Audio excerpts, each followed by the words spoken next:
Jadi ini ada cahaya yang compleret terlihat di makam itu. Jadi akhirnya ditentukan bahwa ini makam Imam Ahmad. Dari ibarah itu dapat dipahami bahwa ketika ingin mengisbat makam Ahmad bin Isa, ada petunjuk berupa cahaya yang bersinar dari tempat itu. Maka diyakinilah tempat itu sebagai makamnya. Ditambah Syekh Abdurrahman bin Muhammad Ba'alawi, guru Al-Khatib, ketika hendak berziarah ke makam Ahmad bin Isa, yang dituju adalah tempat itu atau Husaisah. Seperti itulah makam Ahmad bin Isa ditemukan, yaitu bukan berdasarkan naskah yang menyatakan bahwa ia memang dimakamkan di Husaisah, dan bukan karena memang makam itu telah ada sejak hari wafatnya, yaitu tahun 345 Hijriah. Tetapi diisbat berdasarkan perkiraan-perkiraan, persangkaan-persangkaan, dan istihad intuitif lah istilahnya begitu.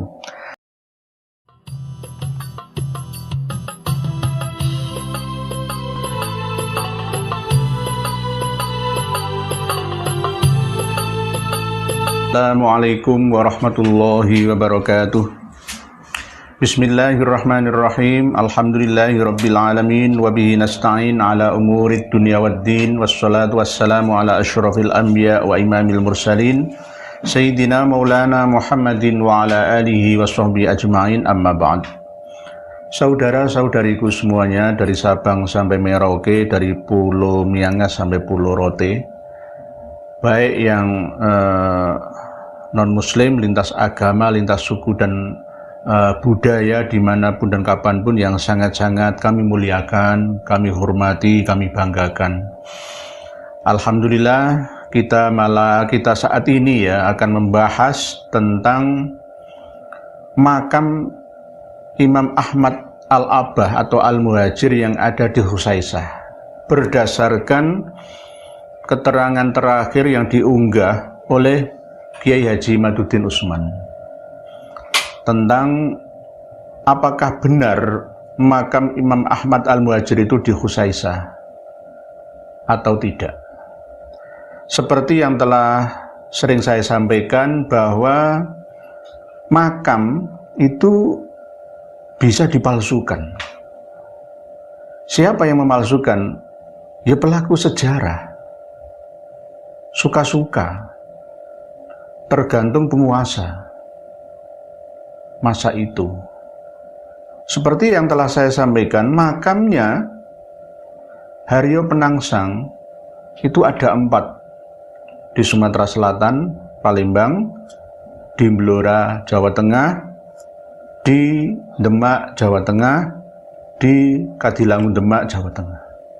Begitu juga makam Syekh Siti Jenar itu banyak. Di Jepara, dekatnya Gunung Genuk, itu saya pernah ke sana, itu juga ada makamnya Syekh Siti Jenar.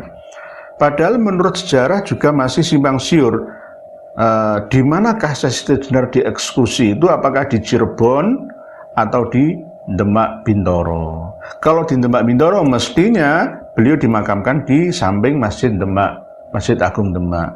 Kalau di Cirebon, dekatnya Istana Pakongwati, ya maka ya dimakamkan di Cirebon. Nah ini kan masih simpang siur. Dan bahkan sejak 50 tahun terakhir ini, di beberapa tempat, tidak hanya di Jawa, ya di Kalimantan, Sumatera, Sulawesi, banyak sekali makam-makam baru ditemukan. Bahkan dibuat panjang, arti makam panjang, makam dowo, panjang-panjang. Katanya ini makamnya Sayyid ini, Sayyidah ini, Habib ini, Hubabah ini, ya banyak sekali dibuat-buat baru. Apalagi yang paling subur yang selama ini saya amati dan teliti, yaitu di daerah Jawa Tengah. Karena setiap desa, kampung di Jawa Tengah itu hampir-hampir ingin memiliki punden sendiri. Dan karena terputusnya sejarah, akhirnya minta pendapat ke Habib Lutfi bin Yahya Pekalongan untuk minta apakah ini benar-benar makam siapa, apakah makam waliullah atau makam siapa. Akhirnya apa? Benar-benar diyakini ini makam Sayyid Abdullah, ya. Ini makam Sayyidah Aminah, itu banyak sekali di sana, bertebaran di mana-mana. makam Said Jumadil Kubro, ya, makam wali dari Turki, macam-macam diakui.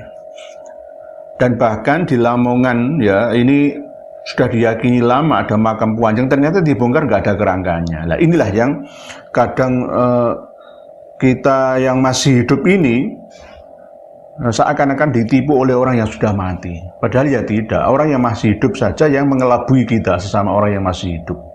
Sejarah dikaburkan, masalah perkuburan saja ikut-ikut dikuburkan sejarahnya, lalu dikabarkan dengan, wah ini makamnya waliullah ini. Nah, inilah yang menjadi polemik yang harus disudahi tentang makam permakaman ini. Beliau, Kiai Haji Madudin Usman, dalam tulisan yang terakhir menulis tentang pembelaan yang dilakukan oleh Ba'alawi sebagai bukti bahwa Imam Ahmad Al-Abah bin Isa Ar-Rumi bin Muhammad An-Naqib bin Ali Al-Ghuraidi bin Ja'far Shadiq itu benar-benar hijrah ke Hadramaut. Dan bahkan ini ada buktinya, ada makamnya, ada makam Ubaidillahnya juga, ada makam Alawinya juga. Itu kan sebagai bukti suhroh wal istifadhah.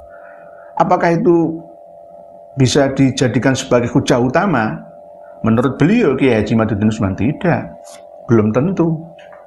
Karena selama ini yang kita kenal, makamnya Nabi Hud itu ada di daerah Ahqaf, dekatnya Mukalla, Hadramaut Provinsi Yaman. Provinsi Hadramaut Yaman. Makamnya Nabi Hud ada. Sampai sekarang sering diziarahi oleh para habib, termasuk Habib Umar bin Hafid bersama dengan para santri-santrinya, makam Nabi Hud. Padahal sesuai dengan sejarah awal, makam Nabi Hud itu berada di Najaf, Irak. Nabi Soleh juga berada di Najaf, Irak. Bahkan ada lagi keterangan bahwa makam Nabi Hud itu berada di Damaskus, Syria atau Suriah. Sebelah selatannya Masjid Jami, Damaskus, Syria. Ada yang mengatakan seperti itu. Ini bagaimana kok iso simpang siur seperti ini? Lah inilah wong namanya sama-sama tidak tahunya. Maka kita harus merujuk pada data. Tidak boleh karangan belaka atau hanya berdasarkan intuisi atau insting atau mungkin menggunakan ilmu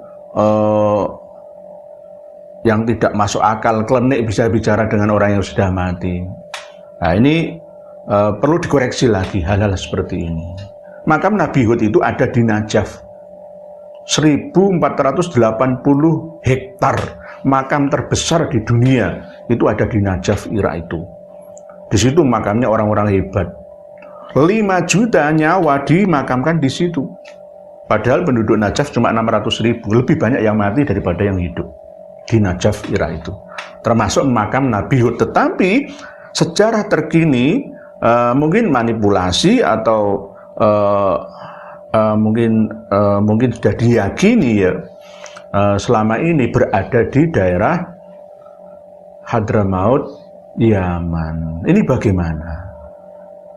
Jadi apa yang menjadi analisa kami termasuk makam Sunan Bonang, ya, makamnya Mbah Sunan Kalijogo, ya, dan termasuk makam-makam yang lain yang bertebaran di seluruh bumi Nusantara ini, itu menurut saya ada yang asli dan ada yang palsu.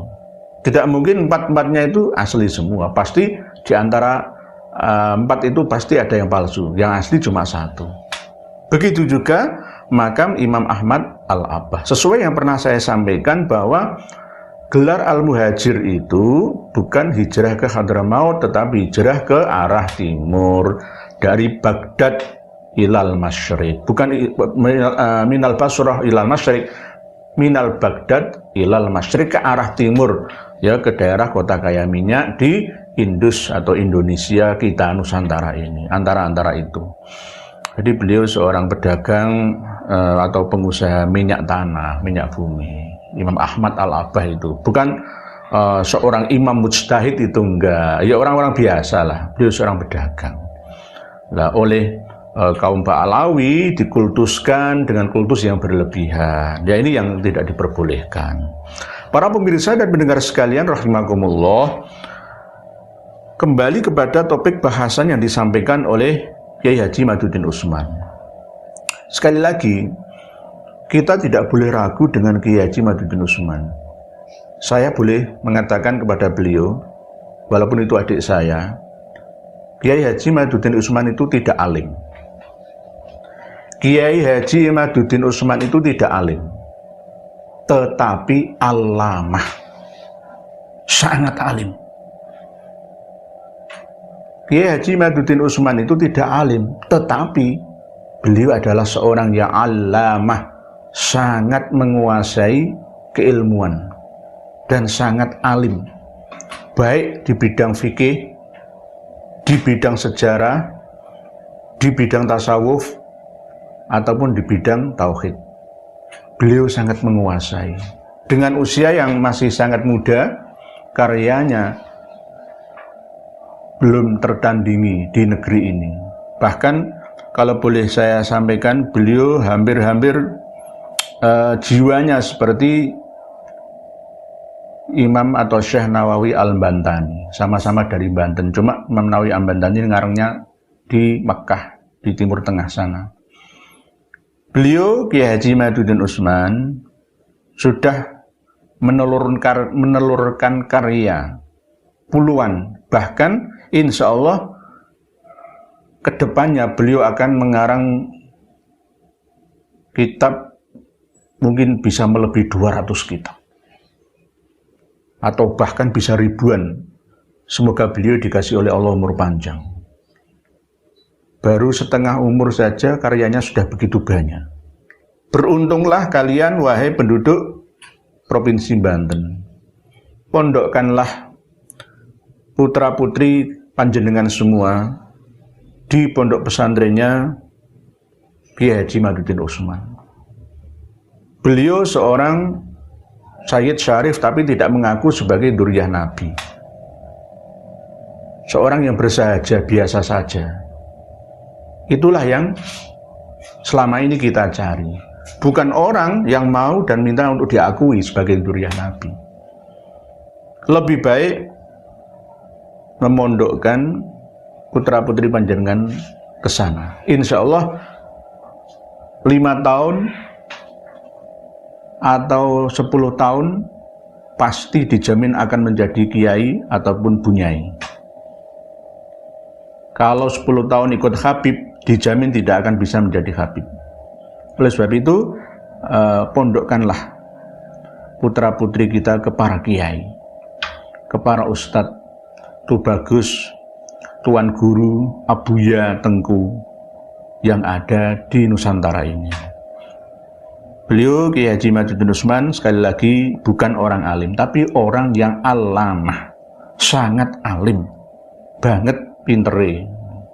Tidak hanya alamah, tapi juga amilin, mengamalkan ilmunya. Beliau di akhir tulisan baru-baru ini mengatakan bahwa bukti manuskrip apa yang bisa memberi kesaksian bahwa benar Ahmad bin Isa dimakamkan di Khusaisah? Kan belum ada, belum ketemu. Padahal ada kitab yang menerangkan tentang itu. Di antaranya adalah Imam Al-Jundi 732 Hijriah itu. Kalau memang Imam Al-Jundi atau Sayyid Al-Jundi itu mengenal makam Imam Ahmad bin Isa, maka beliau akan mengunjungi dan berziarah ke sana. Karena Al-Jundi ini senang ziarah. Ini seperti sufi, senang ziarah. Jadi sebuah makam di suatu tempat tidak bisa menjadi bukti historis atau eksistensi seorang tokoh yang diklaim dimakamkan di tempat itu tanpa ada bukti pendukung berupa data yang tepat, itu data yang pas, ya termasuk ada kitabnya. Ada kitabnya, tidak boleh hanya sekedar sangkaan atau persangkaan belaka. Sebab apa? Ditanya oleh Allah, wala takfu ma laisa laka bihi ilm innas sam'a wal basar wal fuada kullu ulaika kana anhu mas'ula. Dan janganlah kamu mengikuti sesuatu yang tidak kamu ketahui, karena pendengaran, penglihatan, dan hati nurani semua itu akan dimintai pertanggungjawabannya. Jadi jangan hanya sekedar berprasangka atau mengira-ngira saja. Jadi nanti kalau ngira-ngira bisa saja Imam Syafi'i itu pernah hijrah ke Banten atau pernah hijrah ke Surabaya lalu dimakamkan di Ngampel misalkan. Terus saya buat makam Imam Syafi'i, ya ada di Surabaya. Karena para sufi itu senengannya memang mengunjungi makam. Selain untuk mencari ketenangan, ada energi ketenangan ya, mengingat mati di tempat itu. Sehingga sampai sekarang sufi-sufi itu seneng ziarah ke makam-makam, khususnya makam para wali. Seandainya di Nusantara ini ada makam Nabi ya seandainya ya, maka akan mengalahkan makam para Nabi di Timur Tengah.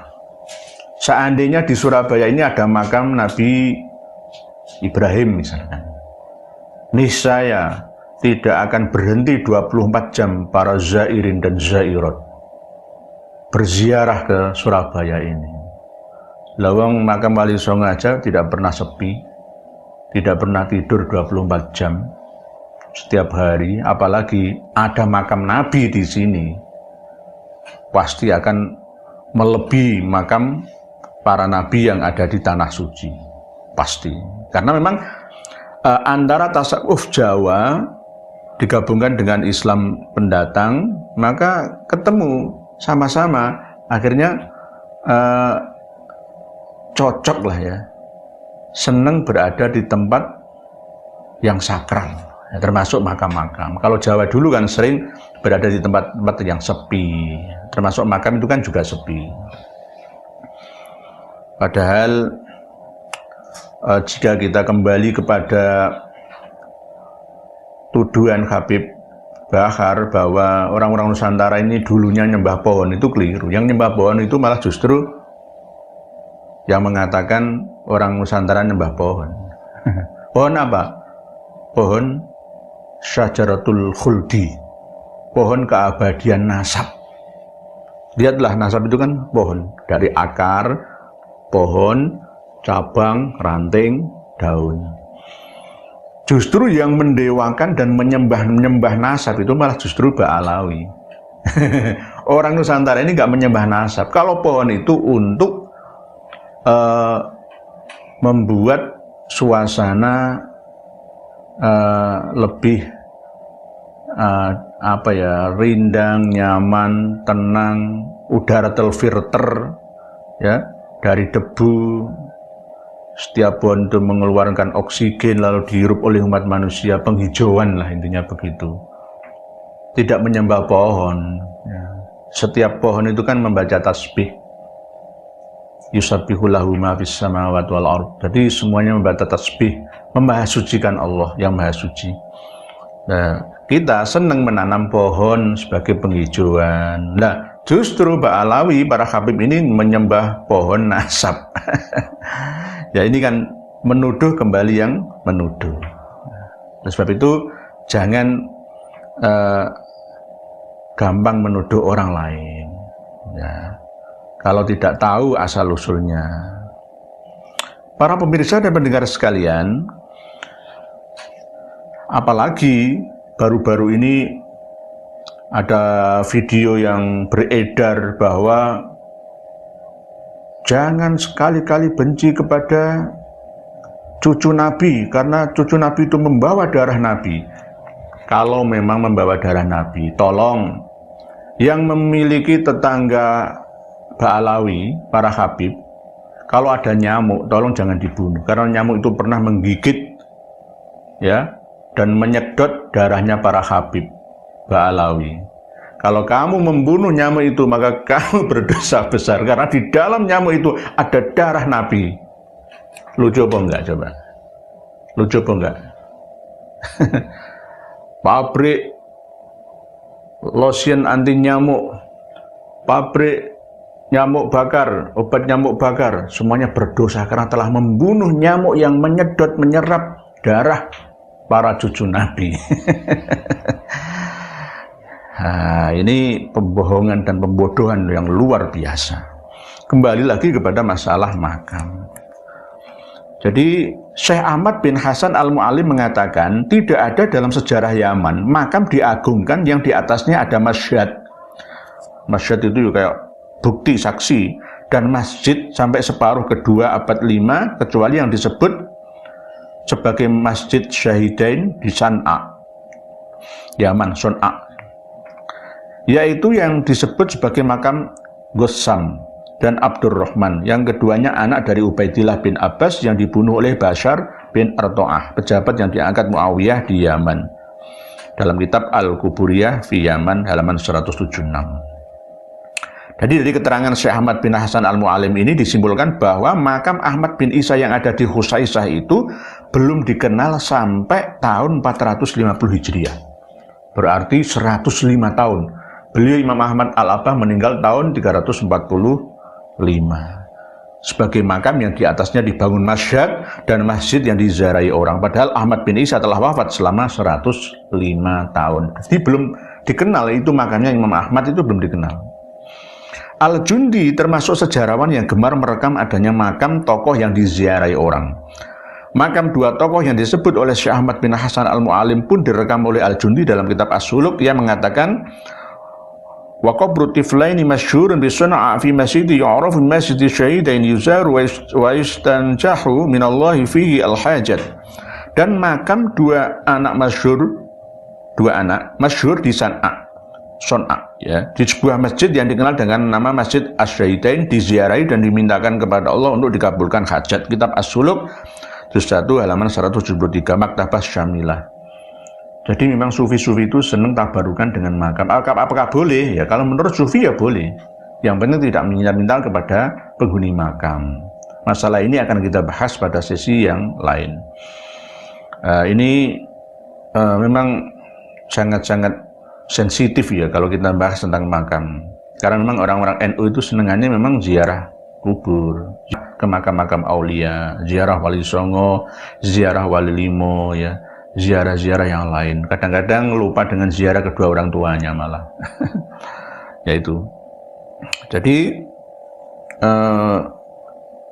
kadang ada yang berlebihan dengan menggunakan hadis barang siapa bingung terhadap segala urusan maka fasta'inu min ahlil kubur, itu ada. Idza tahayyaratum fil umur fasta'inu min ahlil kubur, itu bukan hadis, itu maudhu', palsu. Ketika kalian semua bingung dalam semua masalah, maka mintalah pertolongan kepada ahli kubur. Tapi kebanyakan orang awam mengartikannya meminta tolong langsung kepada orang yang sudah mati. Ini ada kitabnya, sulit mencari kitabnya. Saya ketemu dan saya memiliki kitabnya. Kitabnya adalah kitab Nurul Burhani. Yang ngarang adalah seorang kiai dari Meranggen, Semarang. Mengatakan Meranggen Demak. Jadi saya punya kitabnya. Dituliskan di situ. Idza tahayyaratum fil umur fasta'inu min ahlil kubur. Nah, ini menurut saya kurang tepat lah, ya. Kalau memang ingin minta pertolongan, ya mintalah pertolongan kepada Allah. Tidak boleh minta-minta kepada penghuni kubur. Kalau wasilah itu bukan langsung meminta di hadapan kubur, itu enggak. Wasilah itu dengan amal soleh. Sudah pernah kami bahas pada video yang lain. Jadi Imam Al-Jundi, ya, selain itu Al-Jundi pun rajin berziarah ke makam para tokoh seperti yang merekam makam seorang dokter Irak yang dianggap pahlawan di Kinan. Lalu ia berziarah ke sana. Ia berkata, wa qabru hunalika wa masjidun jami'un lahu manarah yuzar wa yutabarrak bi dakhlatuhu. Jadi Imam Al-Jundi senang ziarah. Jadi pas bulan Muharram awal tahun 696 itu beliau sering ziarah ke termasuk kuburnya seorang dokter yang ada di dokter dari Irak, dianggap sebagai pahlawan di daerah Kinan. Al-Jundi yang wafat tahun 732 tidak merekam adanya makam Ahmad bin Isa, padahal ia sejarawan yang rajin mencatat nama-nama makam yang diziarahi dan dianggap berkah. Artinya pada tahun 732 Hijriah itu makam Ahmad bin Isa belum dikenal seperti saat ini. Telah berjarak antara 387 tahun sejak wafatnya makam Ahmad bin Isa belum dikenal orang. Lalu kapan berita bahwa Ahmad bin Isa dimakamkan di Husaisah? Nah, ini juga ingkita'ur riwayat. Berita awal yang mampu penulis dapatkan, penulis Kiai Haji Maduddin Usman adalah Bamakromah. Dalam kitabnya Qolatat An-Nahr fi Wafayat A'yan Ad-Dahr, dalam kitab tersebut disebutkan bahwa Ahmad bin Isa hijrah dari Basrah ke Hadramaut, lalu berpindah ke beberapa tempat sampai ia kemudian bertempat tinggal di Husaisah. Mengenai di mana Ahmad bin Isa wafat, di dalam kitab tersebut terdapat dua pendapat. Pendapat pertama adalah ia wafat dimakamkan di Husaisah. Pendapat kedua, beliau wafat dimakamkan di Qoroh Jasib. Kitab Qolatat An-Nahr fi Wafayat A'yan Ad-Dahr, juz 2 halaman 518 Asy-Syamilah. Penulis atau Kiai Haji Maduddin Usman mencari tempat yang dekat Husaisah yang bernama Qoroh Jasib. Namun penulis tidak dapat menemukan tempat itu jauh dari Husaisah, berjarak sekitar 885 km. Ya sekitar Surabaya Jakarta. Ada sebuah gunung bernama Jasib. Mungkin gunung ini yang dimaksud oleh Bamakromah yang mengutip pendapat Al-Khatib yang wafat tahun 885 Hijriah. Konon Al-Khatib mempunyai kitab bernama Al-Jauhar Asy-Syaffaf yang masih berupa manuskrip. Jika ia wafat di Jabal Jasib, sangat kecil kemungkinan ia dibawa dan dimakamkan di Husaisah karena jaraknya terlalu jauh. Pada saat itu belum ada kereta api, belum ada pesawat terbang, belum ada mobil. Tentu ia akan dimakamkan di Jasib. Berarti makam Ahmad bin Isa ada dua pendapat. Pertama di Husaisah, yang kedua di Qoroh Jasib. Yang terkenal kan di Husaisah sampai sekarang. Lalu berdasar apa makam Ahmad bin Isa ini dipastikan ada di Husaisah seperti yang sekarang masyhur sebagai makamnya? Dalam ibarah yang dikutip Bamakromah dari Al-Khatib disebutkan juga kalimat seperti di bawah ini. Alal maudi alladhi yusharu ilai anna qabru asy-syarif fi an-nur al-azim. Jadi ini ada cahaya yang compleret terlihat di makam itu. Jadi akhirnya ditentukan bahwa ini makam Imam Ahmad. Dari ibarah itu dapat dipahami bahwa ketika ingin mengisbat makam Ahmad bin Isa, ada petunjuk berupa cahaya yang bersinar dari tempat itu. Maka diyakinilah tempat itu sebagai makamnya. Ditambah Syekh Abdurrahman bin Muhammad Ba'alawi, guru Al-Khatib, ketika hendak berziarah ke makam Ahmad bin Isa, yang dituju adalah tempat itu atau Husaisah. Seperti itulah makam Ahmad bin Isa ditemukan, yaitu bukan berdasarkan naskah yang menyatakan bahwa ia memang dimakamkan di Husaisah, dan bukan karena memang makam itu telah ada sejak hari wafatnya, yaitu tahun 345 Hijriah. Tetapi diisbat berdasarkan perkiraan-perkiraan, persangkaan-persangkaan, dan istihad intuitif lah istilahnya begitu. Jika manuskrip Al-Jauhar Al-Syaffaf ini benar ada seperti yang dikutip Bamakromah, maka hasilnya adalah pertama yang merekam bahwa Ahmad bin Isa dimakamkan di Husaisah adalah beliau, dan berarti berita bahwa Ahmad bin Isa dimakamkan di Husaisah itu baru muncul setelah 540 tahun sejak wafatnya Imam Ahmad Al-Muhajir atau Al-Abbah bin Isa Ar-Rumi. Jika manuskrip ini fiktif, maka lebih jauh lagi malah, yaitu sampai tahun wafatnya Bamakromah tahun 947 Hijriah. Berarti selama 602 tahun makam Ahmad bin Isa baru ditemukan atau baru dicatat ulama. Ya aneh lagi ya. Aneh memang. Dari keterangan di atas, berita bahwa Ahmad bin Isa dimakamkan di Husaisah baru setelah tahun 947 Hijriah. Abad 9 dan 10 Hijriah adalah abad di mana konstruksi nasabah Alawi mulai dibangun. Hijrahnya Ahmad bin Isa ke Hadramaut serta adanya makamnya di Husaisah mulai disusun rapi. Sebelum itu terjadi masih gelap gulita, belum jelas. Nah, inilah yang kadang-kadang perlu kita kritisi. Dengan cara mengkritisi ini, untuk generasi yang akan datang akan semakin mawas diri, ya, semakin berhati-hati, semakin cerdas semua, tidak mudah dibodohi. Mungkin demikian yang dapat kami sampaikan. Sekali lagi, apa yang menjadi pendapat dan tulisan Kiai Haji Madudin Usman itu adalah sesuatu yang patut untuk kita ikuti, karena beliau seorang arif billah sekaligus bukan alim tapi allamah. Kiai Haji Madudin Usman itu bukan seorang alim tapi allamah, sangat alim dan amil yang mengamalkan ilmunya.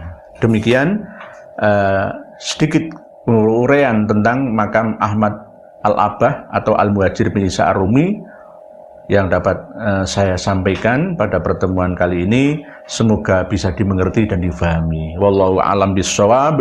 Akhirul kalam. Wassalamualaikum warahmatullahi wabarakatuh.